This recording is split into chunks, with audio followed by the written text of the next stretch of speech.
प्रधानमंत्री नरेंद्र मोदी आज शाम 4 बजे करेंगे देश को संबोधित। कोविड महामारी के प्रकोप के बाद पीएम का होगा ये छठा संबोधन।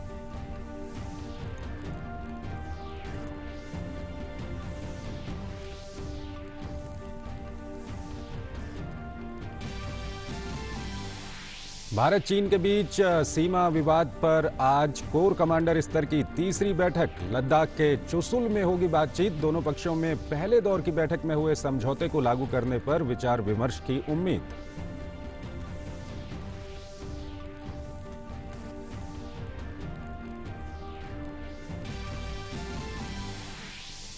भारत की पहली कोरोना वायरस की वैक्सीन कोवैक्सीन बनकर तैयार। भारत बायोटेक ने आईसीएमआर और एनआईवी पुणे की मदद से विकसित की वैक्सीन। जुलाई से शुरू होगा ह्यूमन ट्रायल।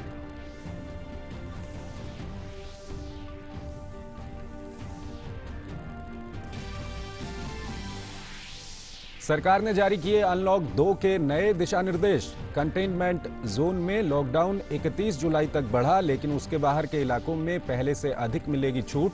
मेट्रो, अंतर्राष्ट्रीय हवाई सेवा, स्कूल कॉलेज फिलहाल रहेंगे बंद। राज्यों को दिए गए ज्यादा अधिकार।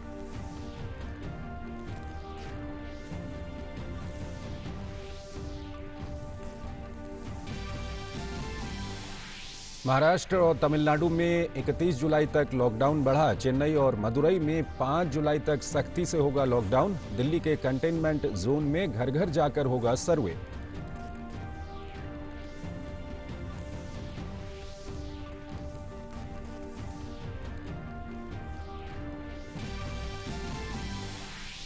सरकार ने टिकटॉक, शेयर इट और कैम स्कैनर समेत 59 मोबाइल ऐप्स पर लगाई पाबंदी। आईटी एक्ट की धारा 69A के तहत देश की एकता, अखंडता और रक्षा को ध्यान में रखते हुए लिया गया फैसला।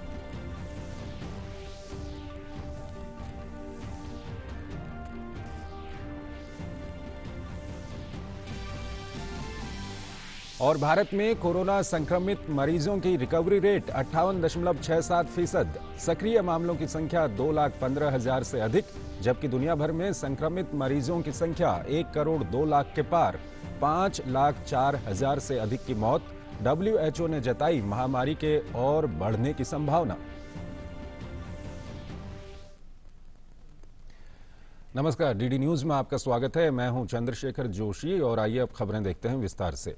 प्रधानमंत्री नरेंद्र मोदी आज शाम 4 बजे देश को संबोधित करेंगे। उनका ये संबोधन ऐसे समय हो रहा है जब पूर्वी लद्दाख की गलवान घाटी में 15 जून को 20 भारतीय सैनिक शहीद हुए और उसके बाद भारत और चीन के बीच तनाव चरम पर है। इससे पहले प्रधानमंत्री अपने मन की बात कार्यक्रम में कह चुके हैं कि भारत ने लद्दाख में अपनी जमीन पर बुरी नजर डालने वालों को मुंहतोड़ जवाब दिया है। बहरहाल आज उनका संबोधन ऐसे समय भी हो रहा है जब देश कोविड-19 महामारी और अनलॉक 2 में प्रवेश करने जा रहा है, जिसके लिए केंद्रीय गृह मंत्रालय ने कल रात दिशा निर्देश भी जारी किए। इससे पहले प्रधानमंत्री देश को 5 बार संबोधित कर चुके हैं। पिछली बार उन्होंने देश की अर्थव्यवस्था को मजबूती देने के लिए 20 लाख करोड़ रुपए के आर्थिक पैकेज की घोषणा की थी। रक्षा मंत्री राजनाथ सिंह आज अमेरिकी रक्षा मंत्री मार्क एस्पर से टेलीफोन पर बात करेंगे। इससे पहले 29 मई को दोनों नेताओं के बीच बातचीत हुई थी, जिसमें द्विपक्षीय रक्षा सहयोग और भविष्य की रक्षा साझेदारी से जुड़े विषयों पर बातचीत हुई थी। अभी कुछ दिन पहले रक्षा मंत्री राजनाथ सिंह रूस के दौरे पर भी गए थे, जहां वो रूस के विक्ट्री डे परेड में शामिल हुए थे।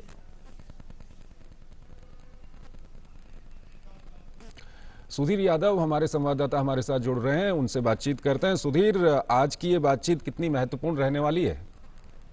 बिल्कुल, देखिए चंद्रशेखर, जिस तरीके से भारत और अमेरिका के बीच रक्षा क्षेत्र में जो संबंध है बेहतर हो रहे हैं, लगातार कॉपरेशन जो बढ़ रहा है, उसके मद्देनजर खासा अहम है।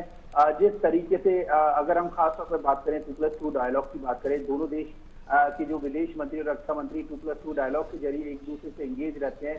किस तरीके से कॉपरेशन को एक नए लेवल पे ले जाया जाए, उस तरीके उसको भी लेकर बात हो रही है। इसके साथ ही अगर चंद्रशेखर हम बात करें तो जो डिफेंस टेक्नोलॉजीज हैं वो भी भारत जो है वो यूएस से कई सारे रक्षा साजो सामान खरीद रहा है अपनी जरूरतों के लिहाज से। तो ऐसे माहौल में, ऐसे एनवायरमेंट में और खासतौर पर अगर कोविड-19 की कंडीशंस को भी देखें, कोविड-19 की महामारी के मद्देनजर भी देखें, तो दोनों देशों का जो कॉपरेशन है वो काफी काफी करीब आया है, काफी एक दूसरे के साथ और करीब हुआ है। और अभी 29 मई को ही रक्षा मंत्री ने बात जो है अपने यूएस काउंटर पार्ट से बातचीत की थी और जो डिफेंस कॉपरेशन है उसको और ज्यादा आगे बढ़ाने पर जोर दिया था।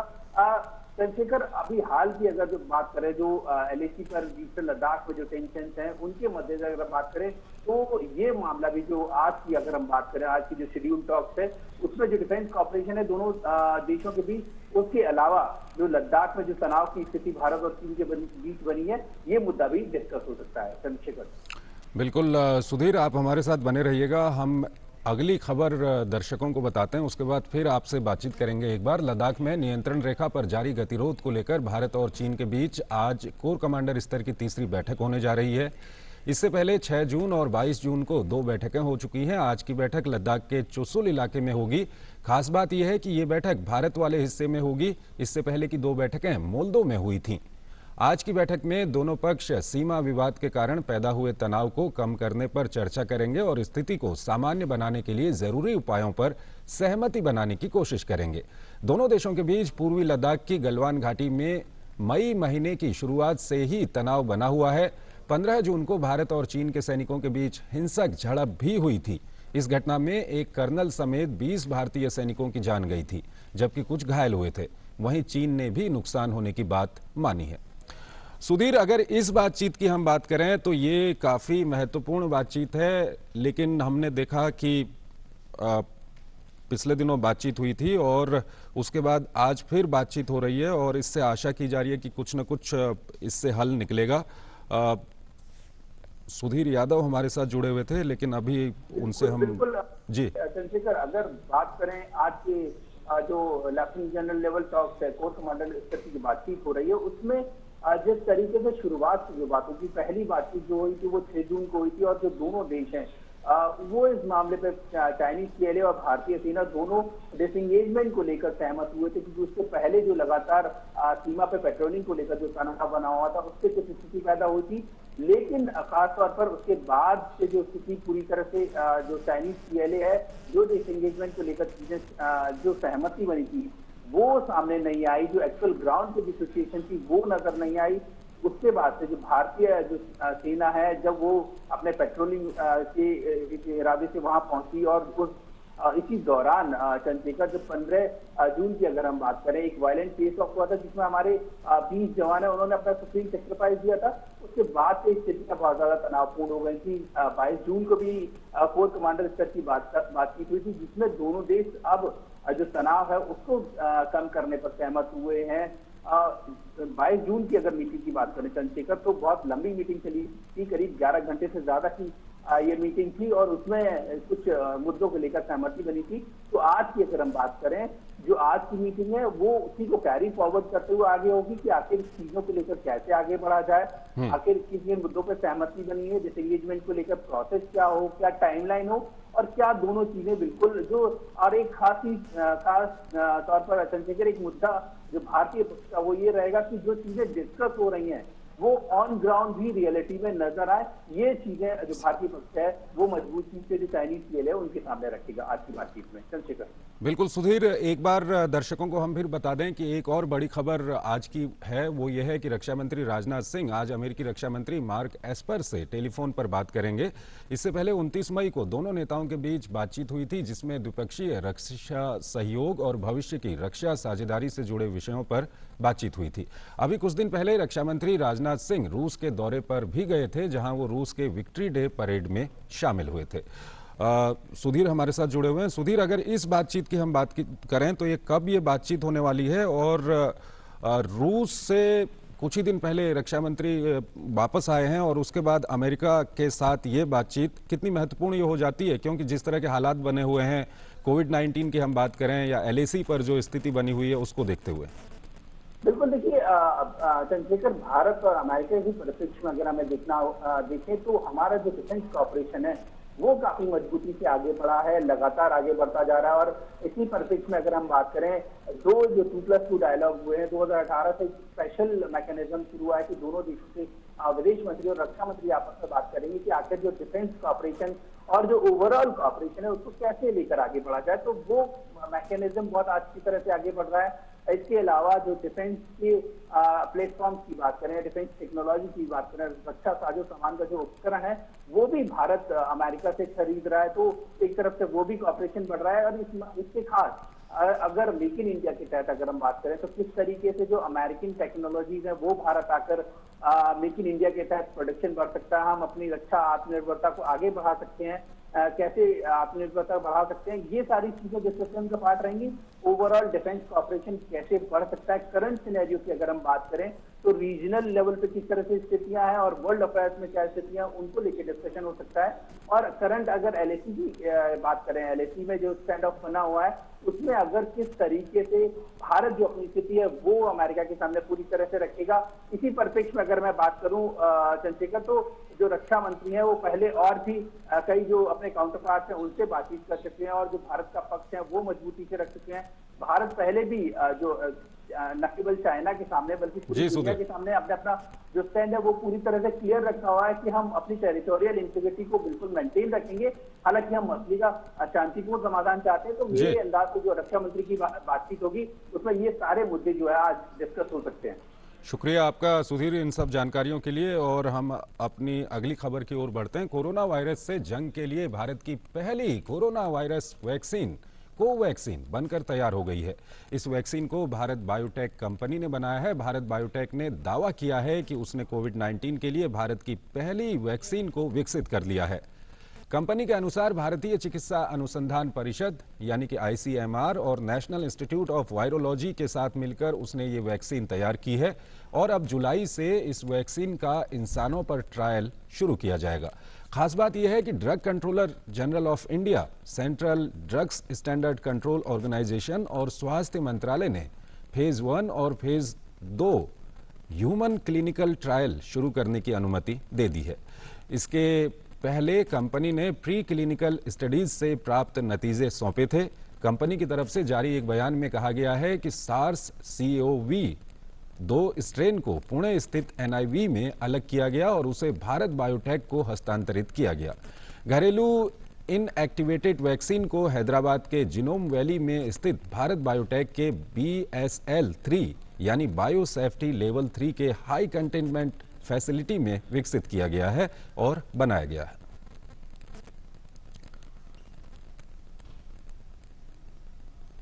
नितेंद्र हमारे साथ जुड़ रहे हैं, हमारे संवाददाता, उनसे बातचीत करते हैं। नितेंद्र, बहुत बड़ी सफलता इसको भारत की कहा जा सकता है और अब इसका ह्यूमन ट्रायल शुरू होगा। क्या कुछ जानकारी आपके पास है इस संदर्भ में?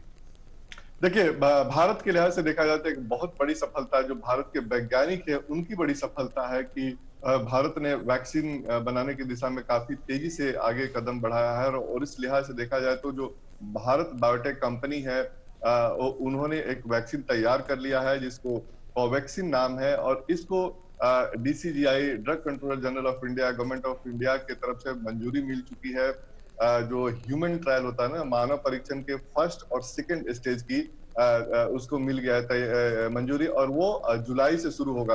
यानी कि मानव पे, इंसानों पर इसका परीक्षण जुलाई से शुरू होगा और उसका जो डाटा आएगा उसमें देखा जाएगा कि वो कितना सफल होता है और कितना उसकी एफिकेसी होती है। और उसके बाद अगर ये सब कुछ सफल रहा तो 3 से 6 महीने के भीतर एक बहुत ही बड़ी सफलता होगी कि कोरोना वायरस का वैक्सीन भारत तैयार कर लेगा। तो ये बहुत ही इंपॉर्टेंट है भारत के साइंटिस्ट के लिहाज से, क्योंकि ICMR और NIV पुणे ने जब इसको वायरस के जो स्ट्रेन को आइसोलेट किया था और उसको भारत बायोटेक को हस्तांतरित किया गया था NIV पुणे की तरफ से, और ये तीनों मिल करके वैक्सीन पर काम कर रहे हैं। भारत के वैज्ञानिक दिन रात इस पे काम कर रहे हैं।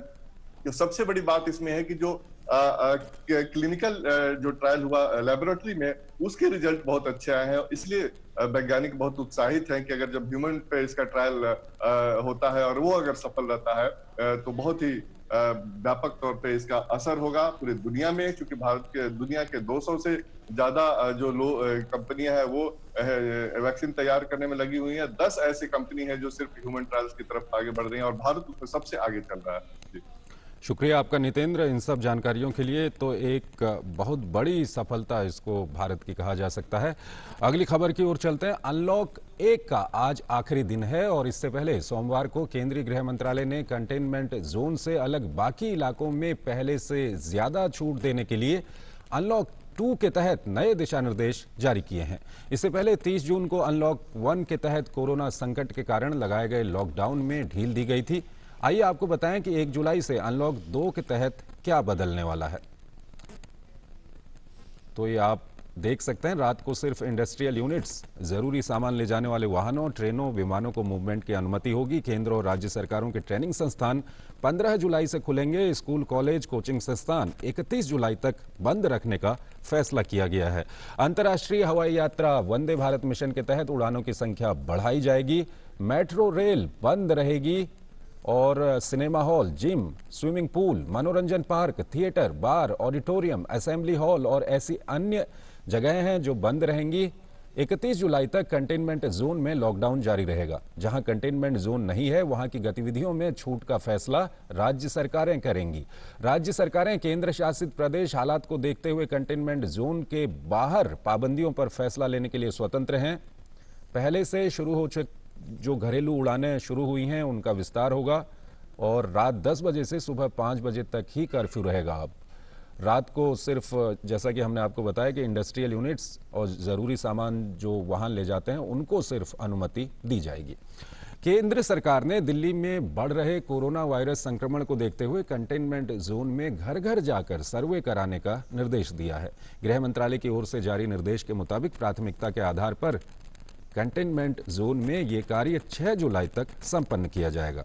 दिल्ली में कंटेनमेंट जोन की संख्या बढ़कर 453 हो गई है, इसलिए सर्वे पूरा होने का जो समय सीमा है उसको बढ़ाया गया है। एक बार कंटेनमेंट जोन में सर्वे हो जाने के बाद पूरी दिल्ली में डोर टू डोर सर्वे कराया जाएगा।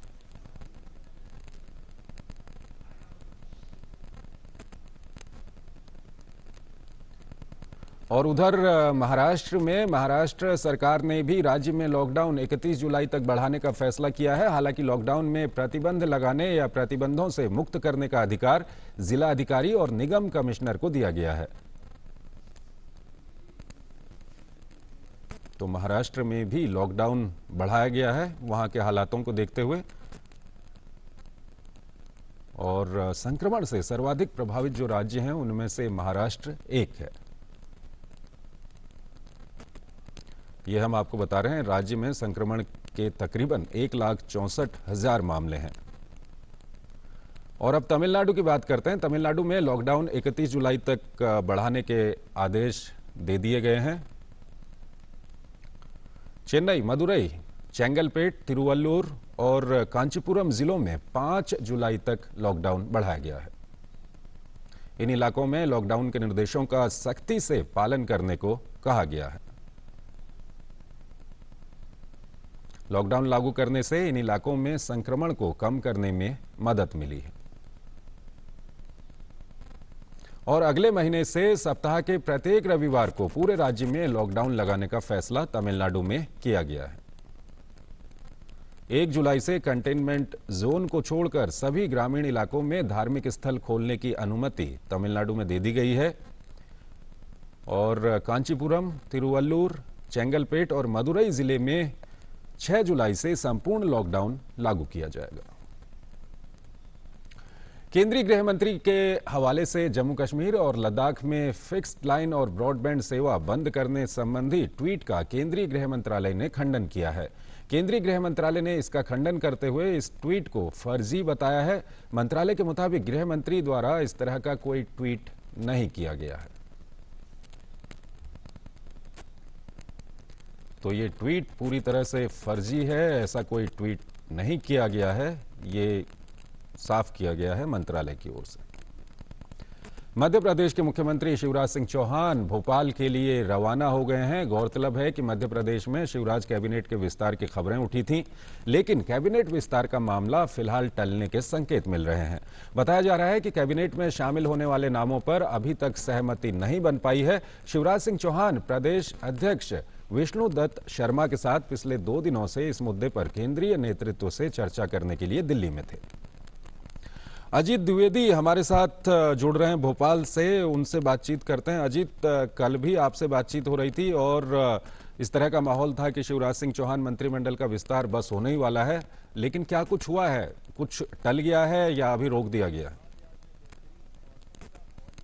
जी देखिए, के टलने की तो पूरी संभावना है, क्योंकि आज जिस तरीके से खबरें आ रही थी कि आज मंत्रिमंडल का विस्तार होना है और करीब 2 दर्जन से ज्यादा मंत्री जो हैं वो शपथ ले सकते हैं, ऐसी खबरें पिछले 2 दिनों से आ रही थी। लेकिन आज जिस तरीके से मुख्यमंत्री शिवराज सिंह चौहान वापस लौट रहे हैं और जिस तरीके से शाम को 4 बजे प्रधानमंत्री नरेंद्र मोदी का संबोधन है, तो उस कारण से हो सकता है कि अभी जो सूची है वो भी फाइनल नहीं हो पाई है। तो इन तमाम चीजों को देखते हुए अब आज जो मंत्रिमंडल विस्तार की जो संभावना है वो ना के बराबर है। हाँ, हालांकि कल पूरी संभावना जताई जा रही है कि कल जो है वो मंत्रिमंडल का विस्तार हो सकता है।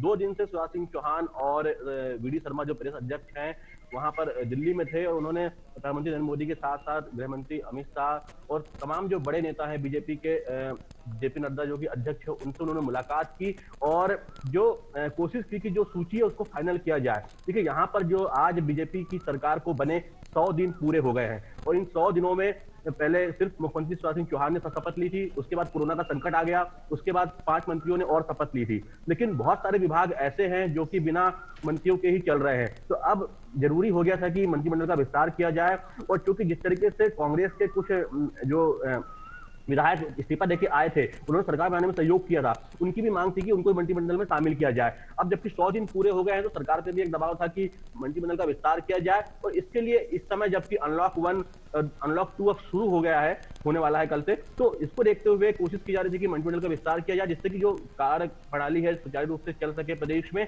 और साथ ही जो आगामी चुनाव जो होने वाले हैं मध्य प्रदेश में, उपचुनाव होने वाले हैं, वो जो है जीतने पर पूरा फोकस है सरकार का कि उन चुनावों पर ही सरकार का भविष्य टिका हुआ है और उन चुनावों के जो परिणाम होंगे कहीं ना कहीं वो निश्चित करेंगे कि सरकार आगे बीजेपी की रहेगी, कंटिन्यू रहेगी या कांग्रेस की फिर लौट के आएगी। क्योंकि ये उपचुनाव जो हैं जो कि 25 सीटों के लिए होने वाले हैं और इसमें जो मेन फैक्टर करीब 16 सीटें जो है ये चंबल और ग्वालियर संभाग की है और ये ठीक है अजीत, ये समझा जा सकता है कि आज मंत्रिमंडल का विस्तार नहीं होगा, लेकिन जैसा कि हमारे संवाददाता अजीत द्विवेदी बता रहे हैं कि अभी भी वहां पर ये कयास लगाए जा रहे हैं कि शायद कल मंत्रिमंडल का विस्तार हो सकता है या आने वाले 1-2 दिनों में मंत्रिमंडल का विस्तार हो सकता है। शुक्रिया अजीत हमसे बातचीत करने के लिए। जम्मू कश्मीर के अनंतनाग जिले में वाघमा बिजबेहरा में सुरक्षा बलों ने 2 आतंकियों को मार गिराया है। जम्मू कश्मीर पुलिस महानिदेशक दिलबाग सिंह के बिजबेहरा में 3 दिन पहले सीआरपीएफ जवानों को और एक बच्चे को मारने वाले आतंकी को भी सुरक्षा बलों ने आज इस मुठभेड़ में मार गिराया है। ये दिलबाग सिंह के मुताबिक ये खबर आई है। इससे पहले कल भी 3 आतंकवादी मारे गए थे।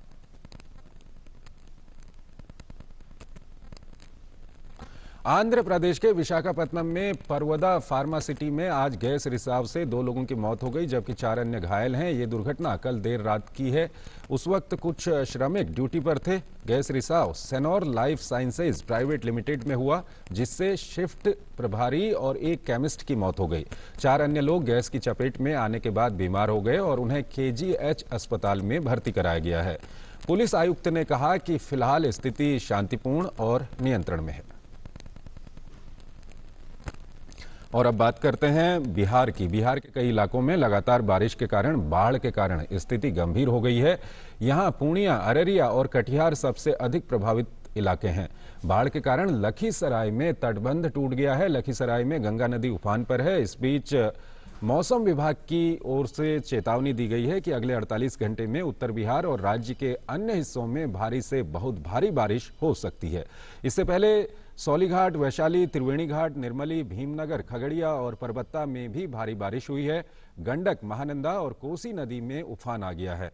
कहलगांव में घोगा नदी खतरे के निशान को पार कर गई है। अररिया और कटिहार में कई इलाकों से लोगों का सड़क संपर्क टूट गया है। और वहीं असम में लगातार हो रही भारी बारिश से नए इलाकों में पानी भरने की वजह से असम में बाढ़ से हालात अब भी चिंताजनक बने हुए हैं। राज्य भर में 13 लाख से अधिक लोग प्रभावित हुए हैं। राज्य के बारपेटा जिले की हालत सबसे ज्यादा गंभीर है जहां तकरीबन 3 लाख की आबादी बाढ़ से प्रभावित है। बारपेटा के बाद निचले असम के दक्षिणी सलमारा के इलाके में हालात चिंताजनक हैं जहां तकरीबन 2 लाख आबादी बाढ़ग्रस्त है जबकि नलबारी में 1,17,000 लोग बाढ़ से प्रभावित हुए हैं।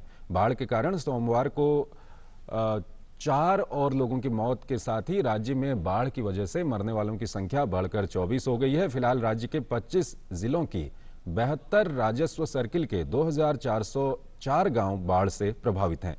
बारपेटा जिले में सबसे ज्यादा तकरीबन 500 गांव बाढ़ से प्रभावित हैं। ब्रह्मपुत्र तकरीबन 10 जिलों में अलग अलग जगहों पर खतरे के निशान के ऊपर बह रही है। राज्य सरकार ने बाढ़ प्रभावितों की मदद के लिए 143 राहत बचाव कैंप बनाए हैं, जहां 27,000 बाढ़ प्रभावितों को शरण दी गई है। बाढ़ प्रभावित के बीच राहत सामग्री के वितरण के लिए 130 कैंप चलाए जा रहे हैं। स्वास्थ्य मंत्रालय ने भारत में कोविड-19 से जुड़ा ताजा आंकड़ा जारी कर दिया है। भारत में इस वक्त कुल सक्रिय संक्रमण के 2,15,125 मामले हैं, जबकि इलाज के बाद स्वस्थ हो चुके मरीजों की संख्या बढ़कर 3,34,821 हो गई है। इसी के साथ रिकवरी रेट बढ़कर 59.06% हो गया है, जबकि कोविड-19 के कारण अब तक कुल 16,893 मरीजों की जान जा चुकी है। और वहीं दुनिया भर की अगर बात करें तो दुनिया भर में कोरोना वायरस का संक्रमण तेजी से फैल रहा है। जॉन हॉपकिंस के मुताबिक कोविड-19 से दुनिया भर में संक्रमित मरीजों की संख्या 1,02,74,000 के पार हो गई है, जबकि 5,04,000 से अधिक की मौत हो चुकी है। दुनिया भर में संक्रमित देशों में अमेरिका सबसे ऊपर है। अमेरिका में कोरोना वायरस से 25,87,000 से अधिक लोग संक्रमित हैं, जबकि 1,26,000 से अधिक लोगों की मौत हुई है। वहीं कोविड-19 से पीड़ित देशों में ब्राजील दूसरे नंबर पर है। यहां कोरोना वायरस से 13,68,000 से अधिक लोगों पीड़ित हैं, जबकि 58,000 से अधिक लोगों की मौत हुई है। वहीं रूस में कोरोना वायरस संक्रमण के 6,40,000 से अधिक मामले हैं और ये दुनिया भर में तीसरे स्थान पर बना हुआ है। रूस में कोरोना वायरस के कारण 9,000 से अधिक लोगों की मौत हुई है। तो इस बुलेटिन में फिलहाल इतना ही। आप बने रहिए डीडी न्यूज के साथ। नमस्कार।